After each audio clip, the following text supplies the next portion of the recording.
Right, so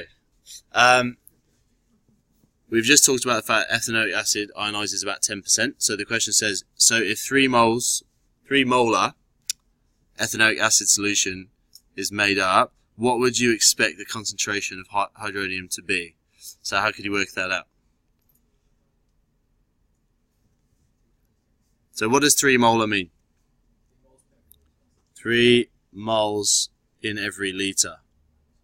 Okay, so if we know that there's 3 moles in every litre, so this thing here is going to be 3 moles per litre. Alright, and this reaction is reversible, and it only really happens 10% of the time.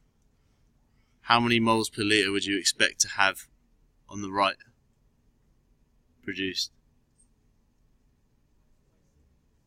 0.3. So you're going to have 3 times 0.1 or 10% give you 0.3 moles per litre.